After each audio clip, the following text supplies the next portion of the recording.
Just like data was gold for building platforms, for AI, customer trust becomes new gold. That's Dipti.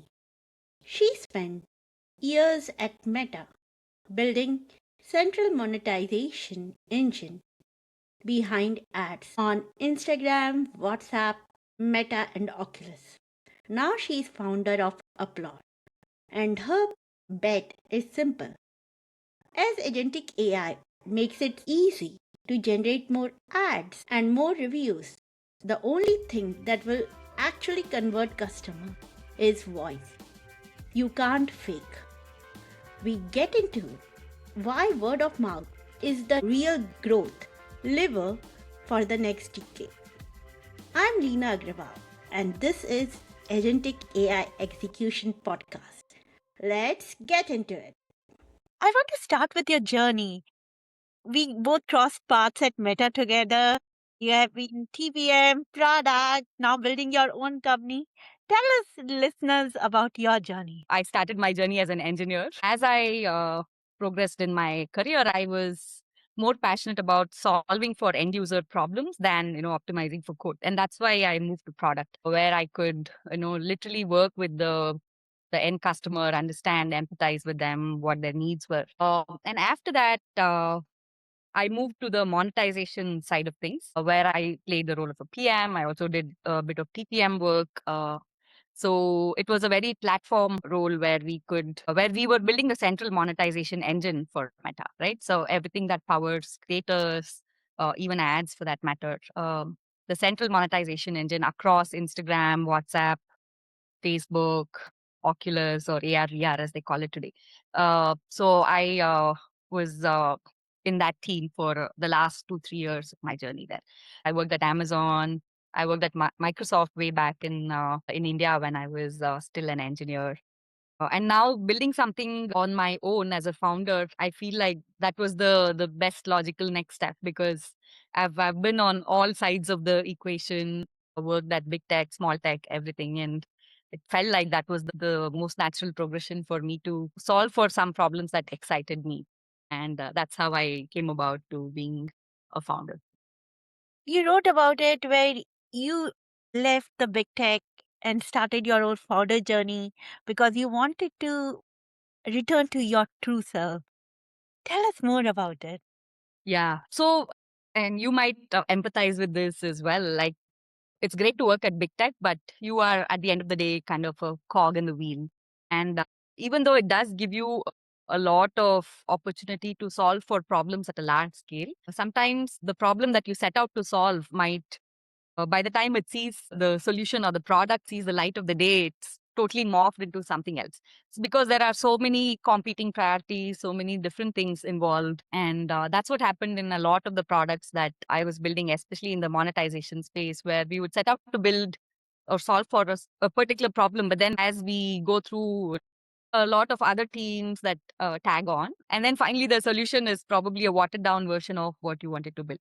Uh, and monetization is like a huge piece at Meta. So while it was very exciting and a great learning experience working on these large cross functional projects and products, somewhere I felt like there was a gap, right? Like where businesses and founders were spending their money in terms of ads and where actually purchasing decisions were being made. And I felt like that gap was something that would grow wider as AI and everything came into the picture. And if I looked at my own personal journey, when I had to find a doctor or any of those like situations, I would never like convert looking at an ad.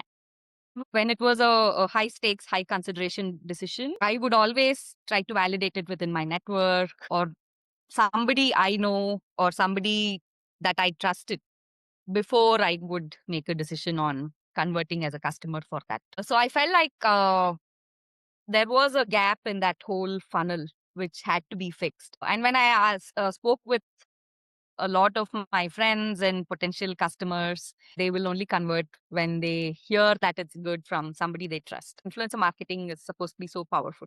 But as all of these get more and more kind of commoditized and monetized, the trust level of that reduces. So I felt like there was a gap and I wanted to bridge that gap And I could only do that because I was almost taking a position that was kind of antithetical to ads. And it didn't feel like I could solve for that problem being in big tech, which was whose bread and butter was ads. So that's where I felt like it was time for me to branch off and build something on my own. What an exciting journey. I'm curious, how do you see the market shifting around ads, particularly with agentic AI, when agents are helping create a lot of those ads Yeah. which were previously handcrafted Yeah. and build customized experience? Yeah. I think there's a couple of shifts that's happening. One, it becomes so much easier to build ads now, right? Like earlier, kind of the friction was in, coming up with the creative, coming up with, the right target audience and all of that. But now all of that has been compressed. You have agents that will create the creative for you, right? Like studio setting, if you have a product, it's where you don't need to, a photographer, an actor to make an ad anymore. So that's the ease in creating more and more ads. But more doesn't mean better, right? And the surfaces where you see ads is also increasing, right? Like earlier, you wouldn't have any streaming platform showing ads. That was the whole point of a streaming platform, was that you could binge watch without being bothered by ads. But now that's changing too. So you have all these different surfaces where you're constantly bombarded with ads, and somehow the whole industry has convinced people that the best way to market is to go down that funnel, right? Like keep bombarding people with ads, and then they will eventually convert. And there's some research, and this is what most teams that sell ads to customers say, that you need to show 8 touch points before someone converts. But I myself, if I have seen the same ad 4 times and not converted, showing it another 4 times is not going to make me more likely to convert. If anything, it's going to turn me off. So there, I feel like that is the gap that's going to widen as founders or businesses spend more and more money on ads, because that's the mindset now. Like any marketing team you go to, they have all these kind of vanity metrics at the end of the day that they optimize for. But no one's optimizing for the actual customer acquisition cost, which is more of the lower funnel. If you look at the ad funnel, ads are great for the upper part of the funnel, which is discovery or brand recall, brand building. So if you're a new brand and you want people to know what you do or what you stand for, ads are great because that's where you kind of seed it into their subconscious. However, they are not so good at converting. Today, conversion rate is considered really good. Like no matter which vertical you look at, 5 to 6% is considered to be extremely good conversion rate. Making ads becomes cheaper in terms of the creation costs. But showing ad to a customer becomes more expensive because now competing for the same set of eyeballs. Where does your differentiation lie? I feel that's the question marketers should be asking. It's not just spending more money on ads or trying out more creatives. I feel like there needs to be a slight shift in thinking about how do we actually convert these customers that are more likely to convert. And more often than not, that answer does not lie in your ad. That answer lies in your existing customer base or existing trust that you've already created. And then also the aspect about platforms. Ads are in different platforms, Meta, TikTok, YouTube. I'm curious, where do you see the ads getting from your experience as a product leading ads at Meta? Where do you see ads are being most effective? Yeah, it depends on the product that you're advertising for, right? For B2C, if it's to build a brand and help people know your brand, all of these, when we say doing very well, what does that mean? It means that, yeah, you're able to target the customer and show the ad to the right customer. That doesn't mean that they will become customers. If you look at the data, I think it's like 12% year over year ads to show the same ad to the same set of target audience, like 12% more expensive this year than it was last year. And that number also translates to, if you look at the earnings of Meta or Google, they're making more and more money through ads for the same set of ads, right? Like the number of people that will see the ads hasn't dramatically increased because your daily active and monthly active users are about the same. So that means that people or brands are spending more money to show the same ad that they would have shown last year, but they're like paying 10 to 12% more. Converting them to real customer, how is Applaud bringing that autonomous call today for converting ads to real customers? Yeah, so we don't fit into the ad pipeline right away. We could feed back into the ad pipeline to make them convert a little bit better.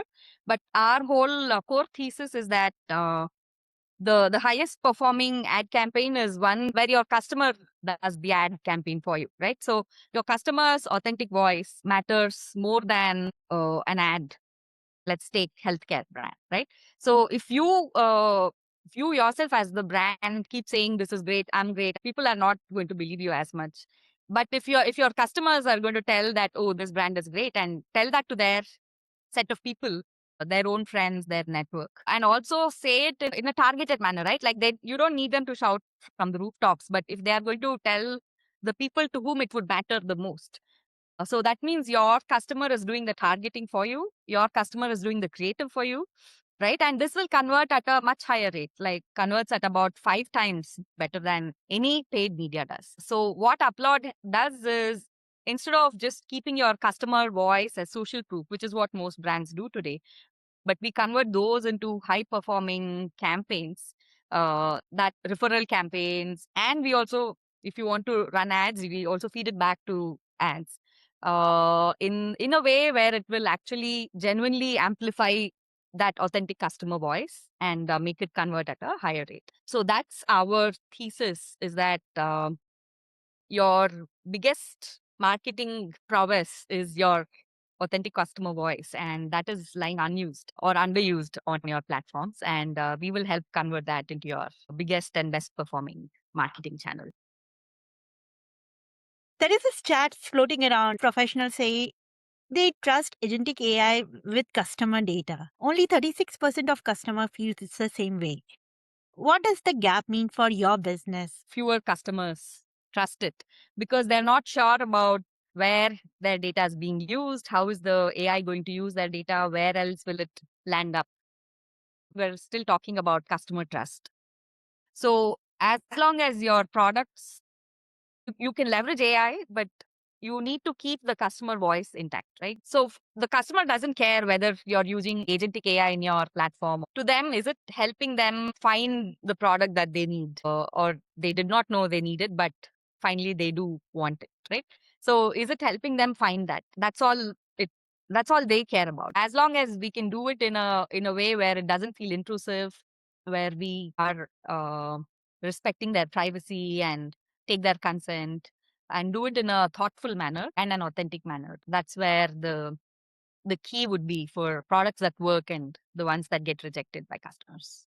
And most of the reviews these days are also flooded with AI generated content or are fake.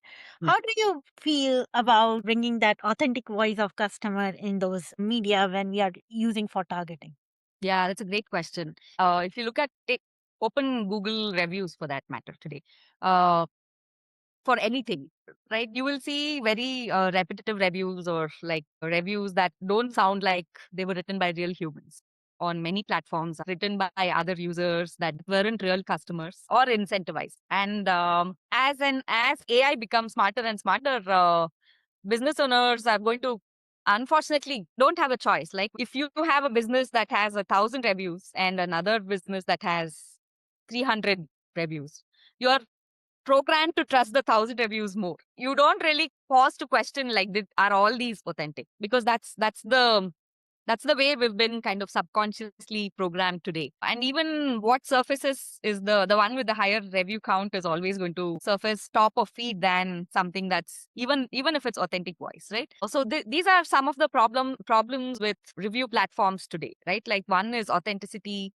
You cannot verify if this is a real human, and two, even if they were, like, how do you know if it was really their voice? So that was the original problem we set out to solve for. We thought, okay, why is it so easy to write fake reviews? Because it's just based on an email, right? So what if we made the channel itself a little bit more authentic, which is where we started with WhatsApp as a channel to collect reviews. But over the last 1 year that we've been building it, we realized that we might be kind of too restrictive with just using WhatsApp. And now what we're doing is, as we move also towards a more B2B use case, where we're helping businesses find customers for their own products, which are other businesses or business owners. We are looking from everything in the funnel, anything, wherever we can find authentic customer voice that we can validate. So if it's a pre-sales demo, we plug into that and we extract authentic customer testimonial. Like if you were to show a demo of, say, a fintech platform. So the customer would look at the demo and then they would have some thoughts about it. We extract their authentic voice and convert that into a testimonial.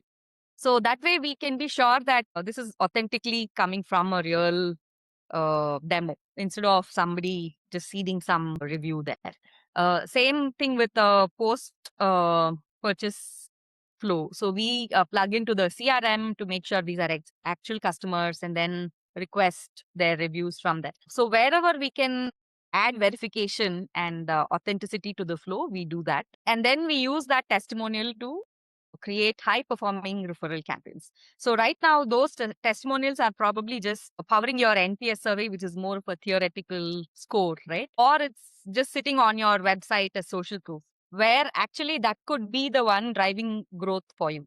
So one, we make sure we collect the authentic customer voice and then amplify it either through referrals or through social content or through high performing ads. It could also be on Reddit because that's where a lot of purchasing validation happens. So we surface the right answer on Reddit through a customer testimonial. Wherever those purchasing decisions and considerations happen, we will surface the testimonial in the right place. So that that helps in the lower funnel of the conversion rather than just brand building. I'm curious from the infrastructure stack, what does Applaud uses now? So we have built our own agentic framework and platform ground up. So we use LLMs to power it. And we've written our own kind of router that calls the right LLM for different use cases. So we use everything from Claude to OpenAI to Gemini, and some more that we've fine-tuned to help with our use cases. And then we've written the agent that does the routing, that has the intelligence and context and memory with the right guardrails. So the LLMs get smarter. We're also constantly evaluating, reevaluating, and changing it. We're using Google Cloud and Gemini for a few use cases. I'm using Claude and OpenAI LLMs for a few others. You also have taught in product school and mentored a lot of folks. So people who are trying to break into product, what are some of the things you will suggest them to learn right now to get up to speed on the new agentic AI wave? I think the product role has evolved. In the next couple of years or so, there won't be a separate engineer and a PM and a data engineer or the front end. I think all of those roles are getting compressed so much. So, and I think some of the forward thinking startups have already started that, right? Like they have product builders. So it's a combination of a PM and an engineer and could be front end, back end, everything, and a designer, all of that put together. So first skill would be to leverage AI, understand where LLMs can do a better job than you and leverage it, right? We don't need to compete with LLMs. I think we need to learn to leverage them to make us better as professionals. The second would be to get closer to the customer. What AI cannot automate is your one-on-one conversations with customers, right? We might have done user research and things like that, but we never actually had to sell to the customer as much. And I think that is one go-to-market and customer sales is going to become a highly, highly sought out skill. As it becomes easier to build products, the kind of leverage comes from distribution and sales. And that's where I feel like a lot of focus will lie. And that is something that AI cannot replace, that human to human conversations. And that's the final touch point that will convert, unless you have a very kind of self-serve flow, right? The only constant is change. So being able to keep yourself upgraded and being able to learn and be agile. Somebody who don't Mhm. have much experience in the big tech, what should be they doing now? If you are an engineer, they would become more and more specialized and only kind of the best in that field would survive. So I would say understand where your expertise lies, right? Like what are you really good at and where do you shine, right? Where can you build these irreplaceable skills and leverage that an AI cannot take away from you? Think about like what you enjoy doing and what you're good at, right? Like, this is an opportunity for most fresh grads to reevaluate uh, where they want to be, right? Like it's a good thing. The last 15 years was everybody becomes an engineer first and then decides what they want to do. And it was easy for us to get a job. You didn't really have to pause and think, am I really enjoying this? Am I really the best at this? But this is a forcing function for people to really think about what is there. And it may be in engineering, it may be in sales, it may be in product, it could be something totally different, content creation, creative things, right? Like, Is there anything we haven't covered yet? What you want listeners to walk away with? so one, to say any B2B founders that are hitting a wall with, how to acquire more customers, I would definitely welcome them to reach out to me. I do believe that in the next decade, the platforms that amplify customer trust, right? Like capture authentic trust and amplify that, are going to have an edge, and customer voice is going to be the new gold. Like at Upload, we want to stay rooted in that customer trust and how do we amplify authentic customer voices. So I would love to partner with any B2B or B2C founders that are looking to acquire more customers through this trust channel. Stay agile and stay hungry and stay foolish, as they say. And I think that those words are more true today than they ever were. If there is one line to take away from this conversation, it is that the platforms that win the next decade will be the one amplifying the customer trust. If you are a B2B or B2C founder hitting a wall on customer acquisition, Dipti is open to hear from you. Upload link is in the show notes. Deepti, thank you for making time for joining the Agentic AI Execution Podcast. Until next time, stay curious, keep building, and bring someone along for the ride.